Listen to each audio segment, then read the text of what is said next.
Assalamualaikum warahmatullahi wabarakatuh. Perkenalkan, nama saya Adi Abdillah dari kelas Biologi A semester 4. Di sini saya akan mencoba menjelaskan terkait praktikum ekologi umum, yaitu yang berhubungan dengan ekosistem terumbu karang.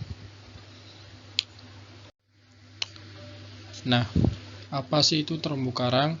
Terumbu karang adalah endapan-endapan masif yang penting dari kalsium karbonat yang terutama dihasilkan oleh karang, yaitu filum Cnidaria, kelas Anthozoa, ordo Madreporaria atau Scleretinia, dengan sedikit tambahan dari alga berkapur dan organisme-organisme lain yang mengeluarkan kalsium karbonat. Nah, ada karang hermatipik, yaitu yang merupakan karang yang menghasilkan terumbu. Di dalamnya terdapat sel-sel tumbuhan yang bersimbiosis yang dinamakan dengan zooxanthellae. Karang ahermatipik merupakan karang yang tidak menghasilkan terumbu, kebalikan dari karang hermatipik. Nah, terumbu karang adalah bangunan masif yang terbuat dari kapur hasil dari organisme. Organisme terpenting pembentuk terumbu karang adalah karang.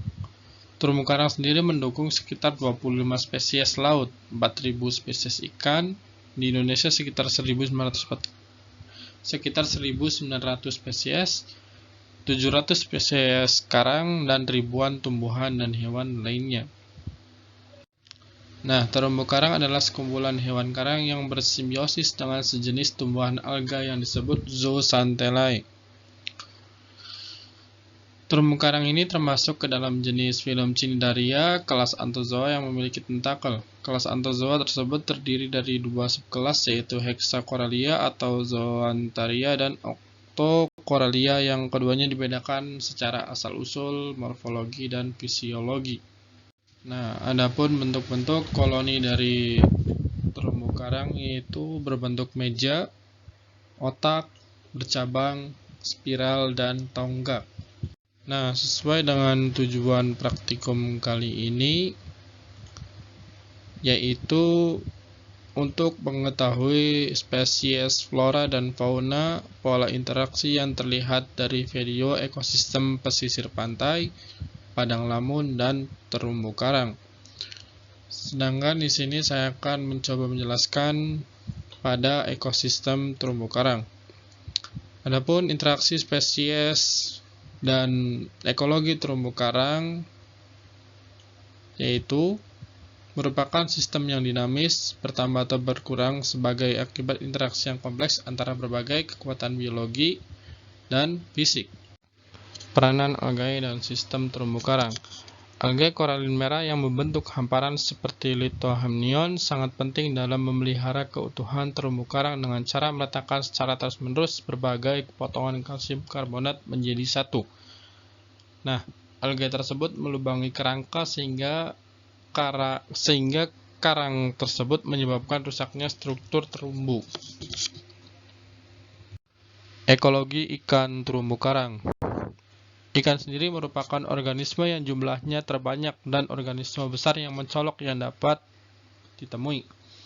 Nah, karang sendiri merupakan daerah berpasir, terdapat pada daerah berpasir, berbagai zona teluk dan celah, daerah alga, perairan dangkal, dan zona yang berbeda. Terdapat perbedaan jenis ikan pada siang dan malam terhadap tingkah laku pembersihan. Nah, adapun manfaat terumbu karang bagi kelangsungan hidup ekosistem laut itu sendiri, yang pertama yaitu terumbu karang mengandung berbagai manfaat yang sangat besar dan beragam baik secara ekologi maupun ekonomi. Manfaat terumbu karang dapat diidentifikasi menjadi dua, yaitu manfaat langsung dan manfaat tidak langsung. Secara alami, merupakan habitat bagi banyak spesies laut untuk melakukan pemijahan, peneluran, pembesaran anak, makan, dan mencari makan, yaitu feeding dan foraging, terutama bagi sejumlah spesies yang memiliki nilai ekonomis penting. Lalu manfaat lainnya yaitu sebagai gudang keanekaragaman hayati laut dan sebagai gudang keanekaragaman hayati yang menjadikannya sebagai sumber penting bagi berbagai bahan bioaktif yang diperlukan dalam bidang medis dan farmasi. Nah, ini merupakan manfaat terumbu karang bagi manusia sendiri.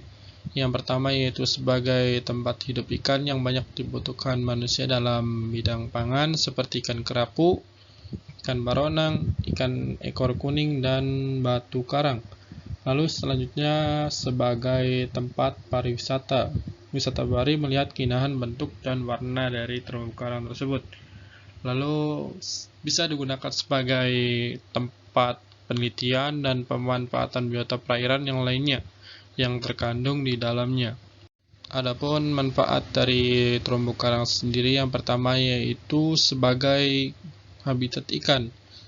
Bisa menjadi tempat makan, pemijahan, pembesaran, dan sebagai tempat reproduksi ataupun asuhan. Lalu ada sebagai sumber keanekaragaman hayati. Ada peran fungsional dalam daur geokimiawi, lalu sebagai penahan abrasi pantai, lalu sebagai pariwisata bahari melihat keindahan bentuk dan warna dari terumbu karang itu sendiri.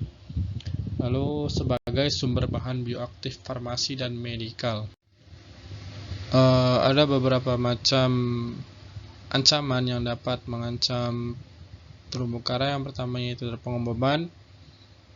Hal ini dapat merusak terumbu karang yang ada di bawah laut. Lalu ada reklamasi yang akan menghilangkan keanekaragaman dari terumbu karang. Lalu ada pembangunan yang buruk yang akan berdampak pada air laut, dan ada pencemaran lingkungan. Nah, ini merupakan salah satu rangkaian kegiatan manusia yang menjadi ancaman bagi terumbu karang. Nah, ini merupakan pola interaksi, yaitu karang ini dapat dijadikan sebagai tempat oleh berbagai keragaman ikan yang ada di laut. Nah, ini merupakan keterkaitan antara mangrove, padang lamun, dan terumbu karang. Mangrove sendiri menyaring unsur hara dan sedimentasi dari daratan, lalu meningkatkan kualitas air sebelum sampai ke padang lamun.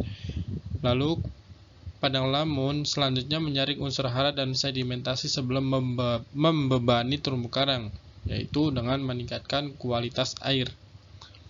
Nah, pada terumbu karang bertindak sebagai penyangga untuk memecah tenaga gelombang sebelum mencapai padang lamun dan tegakkan mangrove, yaitu menjaga keutuhan pantai. Nah, perusakan berlanjut terkait mangrove, padang lamun, dan terumbu karang untuk pembangunan akan menuju suatu penurunan keanekaragaman hayati, peningkatan dalam erosi, dan dampak badai. Oleh karena itu, betapa pentingnya kita melindungi dan melestarikan apa yang masih ada pada ekosistem yang terancam untuk memastikan kesehatan dan kelestarian sumber daya pesisir dan laut kita tetap terjaga.